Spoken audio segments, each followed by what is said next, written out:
Hey everybody, and welcome to Introduction to Public Librarianship. My name is Holly. Please do call me Holly.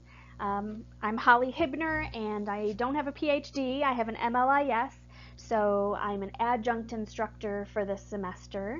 You can contact me at any of the ways listed on the slide here. The 888 number is a service that Wayne State uses, so it will put you through actually to my cell phone. If I'm available, I'll pick up right away. I'm usually pretty connected, so it's generally pretty easy to get a hold of me. Email generally will be faster only because, my office is in the basement of our library and cell service is a little spotty there. So email is probably your best bet, but go ahead and give me a call, leave me a message. I will get back to you most of the time within, an hour or so. That's not always true. On the weekends, it could take a little longer. During the week, though, like I said, I'm pretty connected, and so I'll get back to you pretty quickly. A little bit about me. I have a bachelor's degree in English language and literature from Eastern Michigan University in 1997, where I was in the elementary education program, and I had an elementary teaching certificate for a while, and then I went straight to library school after that, so it has long since expired. My MLIS is from Wayne State. Got it in 1999, and my concentration in the program at that time was reference services. I included the Cadillac Wexford County Public Library as a workplace here. I don't put that on my resume anymore. It's just going way too far back. But I put it here just to point out that I've done just about, everything in public libraries. I was a page in high school and then 4 summers during college. I was a circulation clerk at the Salem South Lyon District Library in South Lyon, Michigan. For 2 years while I was student teaching, and then just as I started library school. Then I was the adult services coordinator at that same library for, a long time. And then I moved on to the Plymouth District Library, where I am currently the adult services coordinator, and I've been there for quite a while as well. Outside of work, just for fun, I'm a veggie gardener, a foodie. I love all kinds of food. A beer snob. My husband is a brewer and he owns a brewery in Livonia.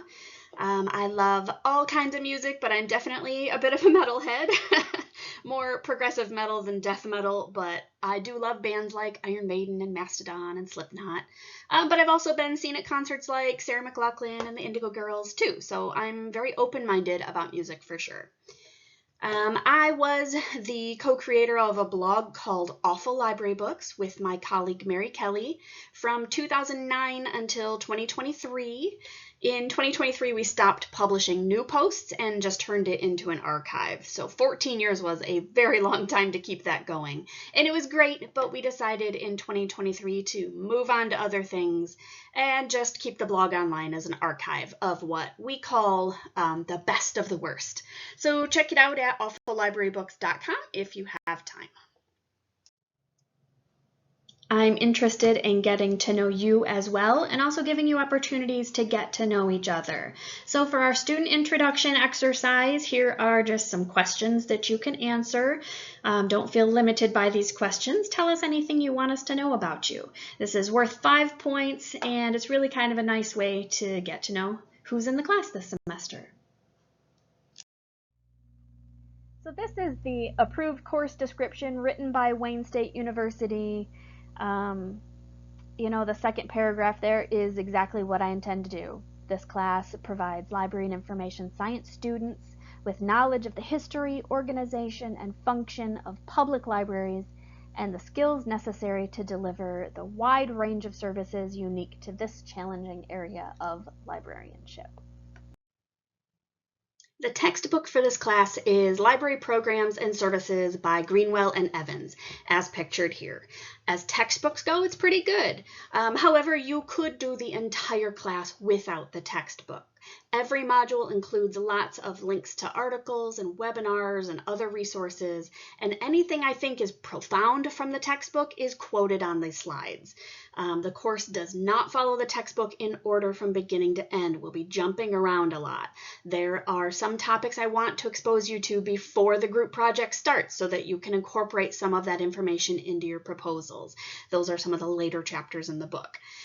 There are some chapters that, while they're perfectly good information, we'll be skipping entirely because they don't fit the syllabus or the topics I've got lined up to cover this semester.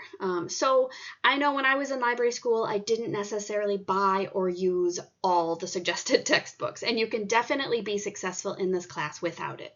But also, if you do have access, even through interlibrary loan or maybe the 8th edition instead of the 9th edition, it's worthwhile, and I will refer to it in quite a few of the lectures. If you don't have the textbook, you'll want to spend more time going through the resources in the modules, the time you might have spent reading the textbook for that information. So I'll leave it completely up to you if you want to get a hold of the textbook or not. The School of Information also uses the publication manual of the APA, 7th edition, so all of your citations for this class should follow the APA style 7th edition format. And a note about formatting citations, I'm much more concerned that you cite your sources and that you get all the pieces, author, title, edition, source, etc., than that you get it completely right in the right order or with the right punctuation. There are lots of free online citation builders that will create citations for you. Just be sure to choose APA 7 so that they create the correct style. It's okay if you make a few formatting mistakes in your bibliographies. I will point out how it should have been cited, and I much prefer that the same mistake is made in formatting, like repeatedly, than a random mishmash of styles and capitalizations and whatnot. It's okay to make a mistake if you're consistent and make that same mistake in each citation on the bibliography. It's when you capitalize the title in one place, underline it in another, italicize it here, add a comma there, leave it out there. Do your best. Use the tools available to try to get them right. But I won't kill your grade over APA formatting unless it's clear you really didn't even try. So give it a shot. Do your best. So here's how the class is structured in Canvas. Each module includes a recorded lecture. Like I already mentioned, they also include links to web pages, articles, free webinars, all kinds of resources for further topic exploration.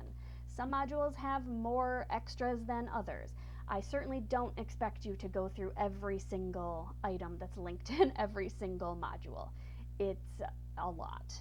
Just pick and choose. You'll learn about things you didn't know about and maybe get sort of a taste or be interested in something that makes you want to explore some of them and not others, and that's okay. Get a flavor for the topic enough to discuss in the modules, to get an idea for your final paper on library trends.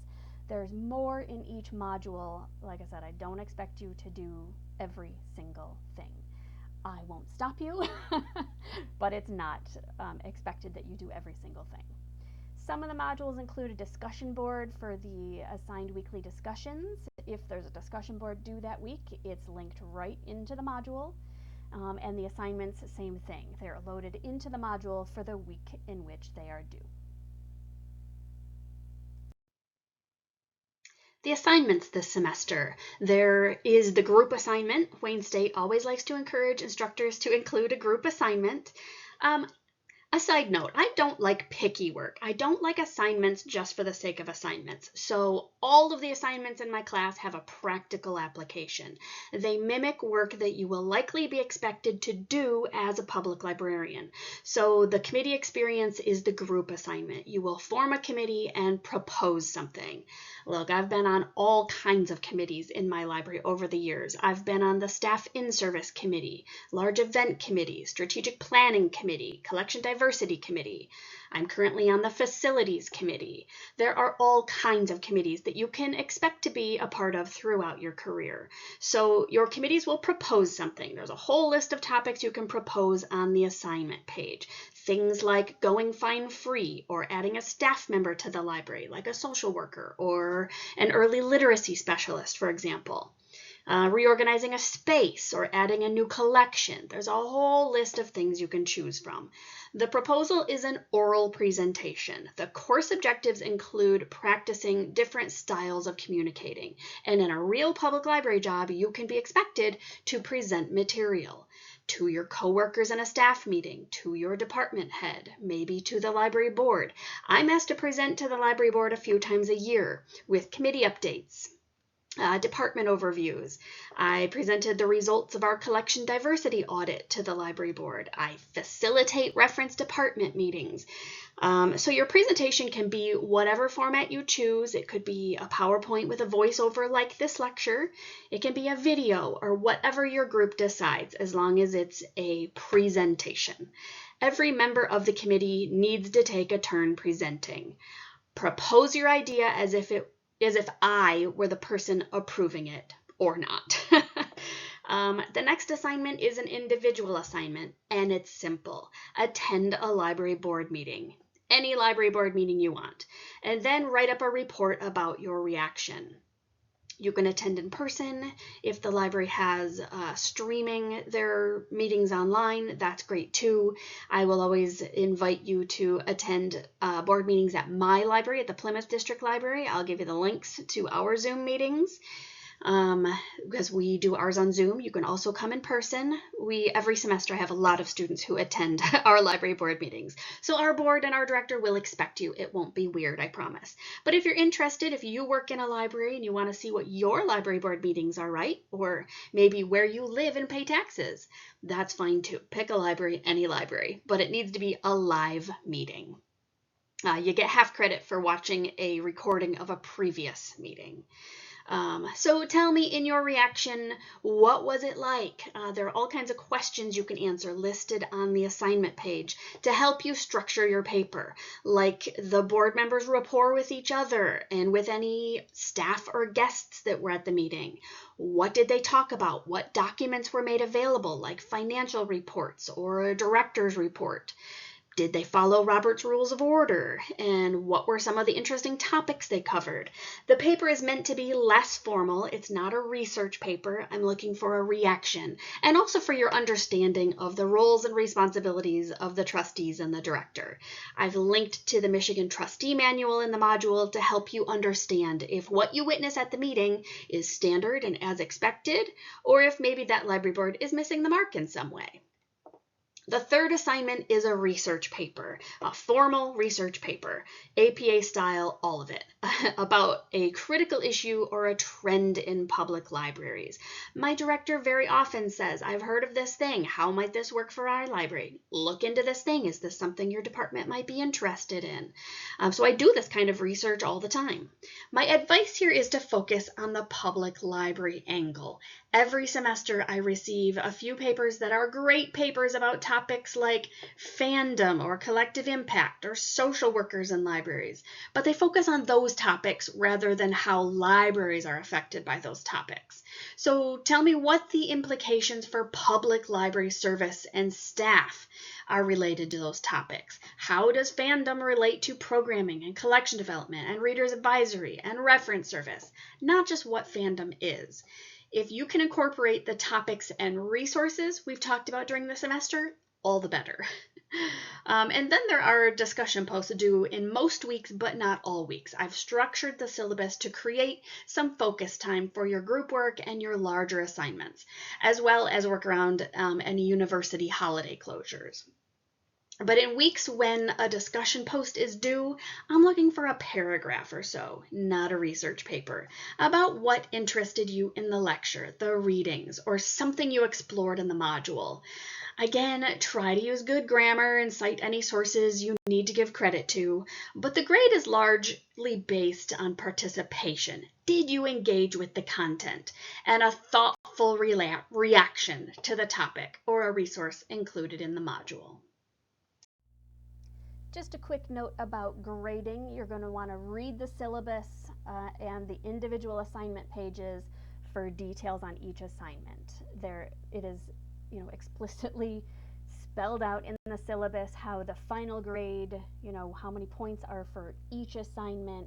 There is a rubric on the different categories that I grade within for each of the assignments. Just see the syllabus and those individual assignment page for the detail of how each thing is graded, how many points, and the rubric and all that. Late submissions are welcome.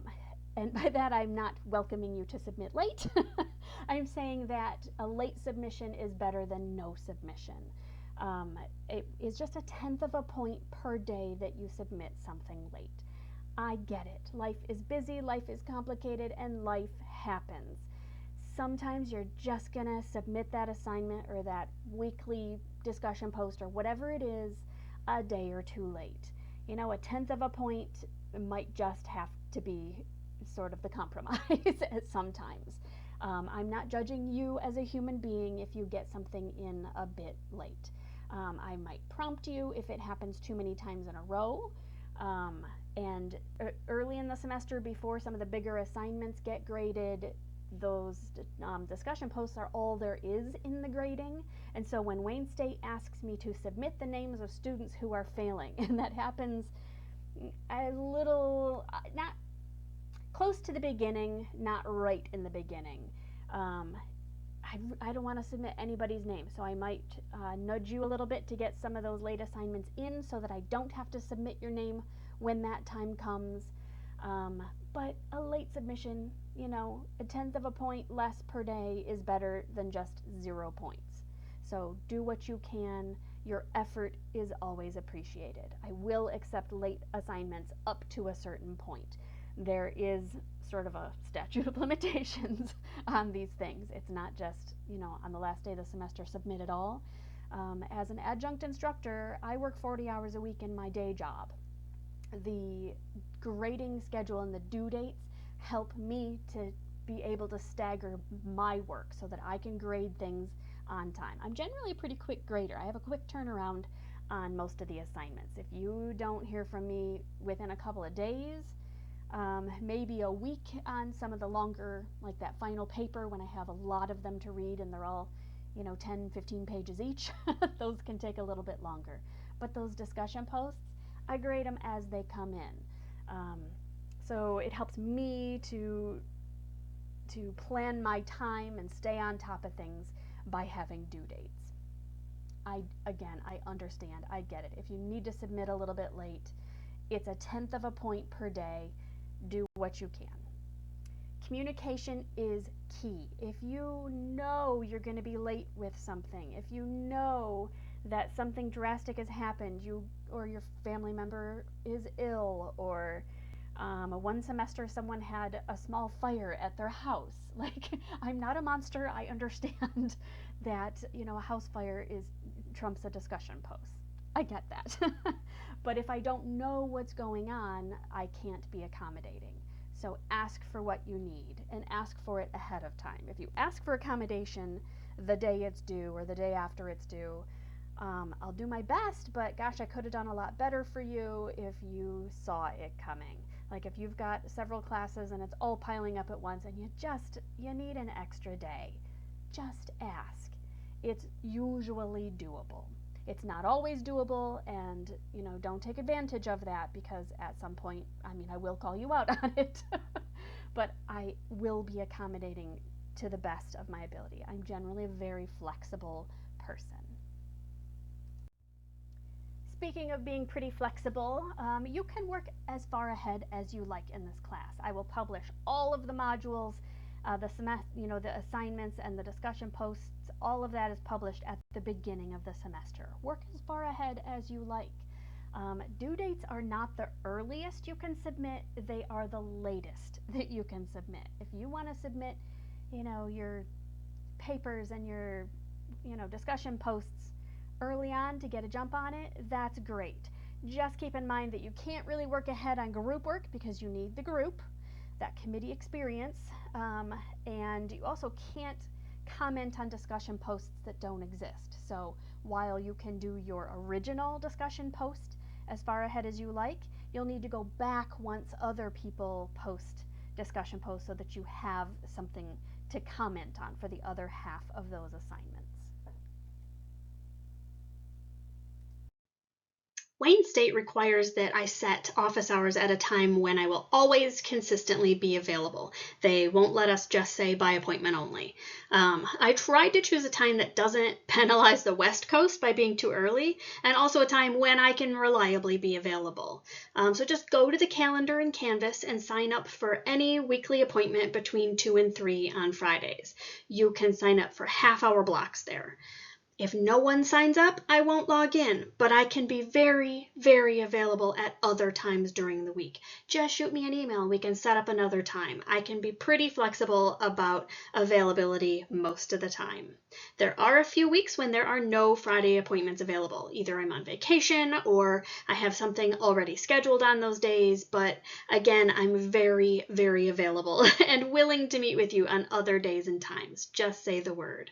A few years ago, I changed office hours to be called student hours to emphasize that they are for you. They are your time. You can ask me for advice on a project. You can ask me for career advice. You can even just say hi and get to know me. I want to be sure that you all know that I am here to support you.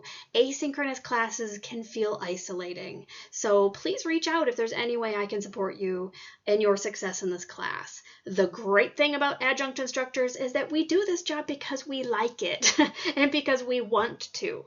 I love working with students and mentoring the interns at my library, and I do it because I want to, not because I have to. So you will get my genuine passion and love for these topics, and you can count on my genuine enthusiasm for whatever you are working on.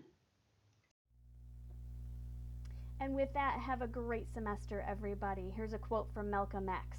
My alma mater was books, a good library. I could spend the rest of my life reading, just satisfying my curiosity. That is what I ask of each and every one of you this semester. You get out of this class what you put into this class. Just a general curiosity about public libraries, a deeper understanding of public libraries. You could have worked in public libraries for decades. You know, I've worked in public libraries since 1990. Every semester I learn something else, and my curiosity is piqued. I hope that you all have a satisfying career in public libraries that sates that curiosity. That's what keeps me coming to work every day, is that I'm going to learn something new and that I'm curious about the things people, the ideas that people have and the things people ask about at the reference desk. So bring a curiosity into this class. Ask questions and, read through the different resources and the articles and the links, just to satisfy that curiosity about a new subject or a new approach to a subject you might already be familiar with. Have a great semester.